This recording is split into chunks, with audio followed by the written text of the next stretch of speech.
Hi అండి, welcome to మేఘనా creations. ఈరోజు ఇంట్లోనే చికెన్ పచ్చడి ఎలా తయారు చేసుకోవాలో చెప్తానండి. నేను నిన్న ఒక హాఫ్ కేజీ చికెన్ తీసుకున్నాను. దాన్ని నీట్గా క్లీన్ చేసుకొని ఇదిగోండి ఇలా ఇందులో వేసుకున్నాను. ఒక స్పూన్ ఉప్పు, కొంచెం పసుపు వేసుకొని చికెన్కి బాగా పట్టిస్తున్నాను అనమాట. చూసారా, ఇలా కలుపుకోవాలి. ఇందులో ఆయిల్ అది ఏమి యాడ్ చేయట్లేదు నేను. మనం బయట కొనుక్కునే దానికంటే ఇంట్లోనే చేసుకుంటే చాలా టేస్ట్ బాగుంటుంది. బయట వాళ్ళు ఏ ఆయిల్ యూస్ చేస్తారో అదంతా మనకు తెలియదు కాబట్టి హెల్తీగా కూడా ఉంటుంది. ఎవరైనా చేయాలనుకుంటే ట్రై చేయండి.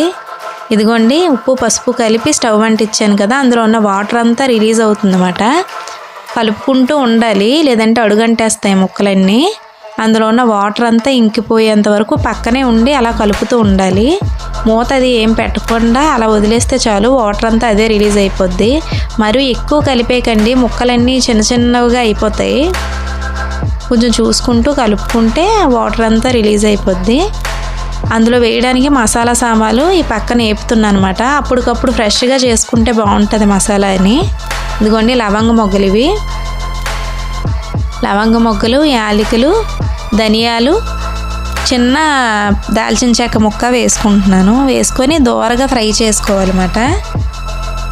దోరగా ఫ్రై చేసుకొని చల్లగా అయిన తర్వాత మెత్తగా పౌడర్ చేసుకొని పక్కన పెట్టుకుంటే అప్పటికప్పుడు పచ్చడి కదా, అప్పటికప్పుడే ఫ్రెష్గా చేస్తే బాగుంటుందని నేను అప్పుడే చేస్తున్నాను. అల్లం వెల్లుల్లి పేస్ట్ కూడా నేను అప్పుడే చేసి పక్కన పెట్టుకున్నాను అనమాట. పచ్చడి వరకు అయినా మీరు చేసుకోవాలనుకుంటే అప్పటికప్పుడే చేసుకోండి. మిక్సీలో కొంచెం అప్పటికప్పుడు చేసేస్తే ఫ్రెష్గా ఉంటుంది, టేస్ట్ బాగుంటుంది, నిలవ కూడా ఉంటుంది అన్నమాట. మీరు ఎక్కువ క్వాంటిటీలో చేసుకున్నా సరే అప్పటికప్పుడే మసాలాలు ప్రిపేర్ చేసుకోండి, టేస్ట్ బాగుంటుంది, ఎక్కువ రోజులు నిలవ ఉంటుంది. ఇదిగోండి ఇక్కడ నేను ఇది ఓరగా వేపేసుకుంటున్నాను. అటుపక్క చికెన్ పెట్టుకున్నాను కదా, ఆ వాటర్ అంతా రిలీజ్ అయ్యేలోపు ఇవి చల్లగా అయిపోతాయని ఇటుపక్క నేను వేపేసి పక్కన పెట్టుకుంటున్నాను అనమాట. ఇది అయిపోతే చికెన్ నెక్స్ట్ ప్రాసెస్ కూడా చూపిస్తాను. ఇదిగోండి ఇవి ఇంకా ఆల్మోస్ట్ వేగిపోయాయి. పక్కన పెట్టేసుకొని చికెన్ ఎంతవరకు అయ్యింది అనేది చూపిస్తాను మీకు ఇప్పుడు.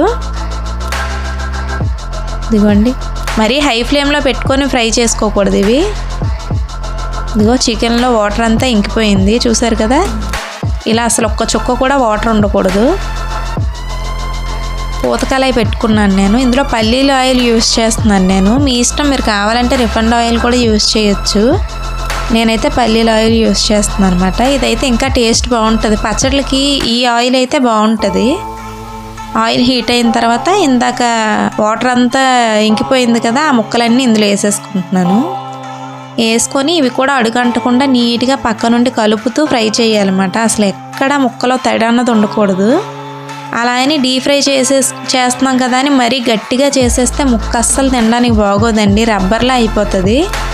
మనం చూసుకుంటూ ఫ్రై చేయాలి. చెప్పాను కదా, వాటర్ అసలు ఉండకుండా నీట్గా ఫ్రై చేసుకోవాలి. అలా అని మరీ గట్టిగా చేసుకోవద్దు, కొంచెం సెమీ సాఫ్ట్గా ఉండేలా చేసుకుంటేనే తినేటప్పుడు బాగుంటుంది. ఇది మాత్రం ఓపిక్గా వేపాలి, కొంచెం ఎక్కువ టైమే పడుతుంది ఇక్కడ మాత్రం. ఇదిగోండి ముక్కలన్నీ వేగిపోయాయి. ఇలా వేగితే చాలు, మరీ ఎర్రగా చాలా గట్టిగా అయితే బాగోదు పచ్చడిలోకి.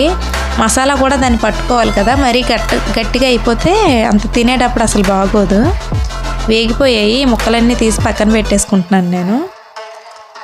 అల్లం వెల్లుల్లి పేస్ట్ అప్పుడే చేసి పక్కన పెట్టుకున్నాను అన్నాను కదా, అది ఇందులో యాడ్ చేసేస్తున్నాను. అరకప్పు అల్లం వెల్లుల్లి పేస్ట్ వేసాను అనమాట ఇందులో. ఫ్రెష్గా అయితే బాగుంటుంది, స్మెల్ కూడా చాలా బాగుంటుంది. దీని పచ్చివాసన అంతా పోయేదాకా వేపాలన్నమాట. మీడియం ఫ్లేమ్లో స్టవ్ పెట్టుకొని అడుగు అంటకుండా అలా తిప్పుతూ వేపుతూ ఉండాలి. ఇది వేగకుండా కానీ మనం మళ్ళీ మిగిలిన ప్రాసెస్ చేసామంటే తొందరగా పాడైపోద్ది పచ్చడి. కాబట్టి ఒక 5 నిమిషాలు బాగా వేగనివ్వాలి, ఆ వాసన అంతా పోయేదాకా. ఇందాక మసాలా సామాన్లు వేపాను కదా, అవి గ్రైండ్ చేసుకున్న పౌడర్ ఇది. 1 స్పూన్ ఆ మసాలా పౌడర్ వేస్తున్నాను. మీరు బయట తీసే కంటే ఇలా ఆడించేస్తే ఆ ఫ్లేవర్ చాలా బాగుంటుంది. ఒకసారి ట్రై చేయండి, మీకే అర్థమవుతుంది. ఇందాక పక్కన పెట్టుకున్న చికెన్ ముక్కలన్నీ ఇందులో వేసేస్తున్నాను నేను. మొత్తం ముక్కలన్నిటికీ ఆయిల్ అది నీట్గా పట్టేలాగా కలుపుకోవాలి ఒకసారి.